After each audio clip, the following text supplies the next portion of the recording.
Kurva yang melengkung habis ini artinya suatu saat wabah ini akan berhenti. Nah, garis ini mewakili kapasitas rumah sakit dan tenaga kesehatan. Jadi semua yang di bawah garis ini kemungkinan besar akan dirawat, tapi yang di atas garis ini kemungkinan besar kesulitan dan bahkan meninggal dunia. Nah, tugas kita adalah membuat kurvanya tuh nggak terlalu melonjak tinggi, sehingga semua orang yang sakit bisa masuk ke dalam rumah sakit dan ditangani oleh petugas kesehatan. Jadi gimana caranya membuat kurva ini menjadi landai? Orang itu sakit nularin orang lain. Nah, orang yang sudah sembuh, tubuhnya jadi punya imunitas, sehingga kemungkinan dia tertular lagi itu kecil atau hampir nggak ada. Sehingga caranya sebuah wabah apapun itu dari zaman dulu berhenti adalah ketika cukup banyak orang kena virusnya, lalu menjadi imun sehingga virusnya nggak bisa punya orang untuk ditularin lagi. Nah, kenapa selama ini kita perlu banget namanya social distancing atau ngejauhin diri? Animasi ini bagus banget. Ini contoh kalau semua orang bergerak bebas seperti biasa, nggak ada pikiran, semua tetap pergi konser, pergi jalan-jalan. Ini akan terjadi. Satu orang akan menularkan semua orang berbarengan, dan itu yang berbahaya. Seperti tadi kita ngelihat kurvanya ya. Pada akhirnya akan lewat dan pada akhirnya semua orang akan sembuh. Tapi karena kurvanya tinggi, banyak orang akan mati dalam prosesnya. Nah, yang terjadi di Cina dengan adanya lockdown, ditutup, membuat orang tidak sakit sekaligus berbarengan. Jadi kurvanya lebih landai kalau kalian lihat, sehingga memberi waktu untuk orang-orang menjadi sembuh dan akhirnya bisa melandaikan kurvanya.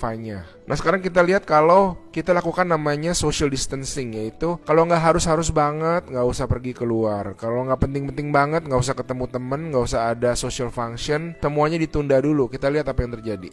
Nah, bahkan ini ada simulasi satu lagi. Kalau social distancingnya itu benar-beneran ekstrim, orang nggak boleh keluar, ada jam malam dan sebagainya.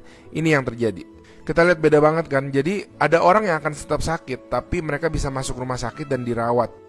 Jadi teman-teman, please do your social distancing, stay at home, work from home, anywhere you can. Ada orang-orang yang nggak bisa, saya mengerti, tapi sebisa mungkin lakukanlah semuanya itu. A good way of doing it is to imagine that you do have the virus, yeah, and change your behavior so that you're not transmitting it.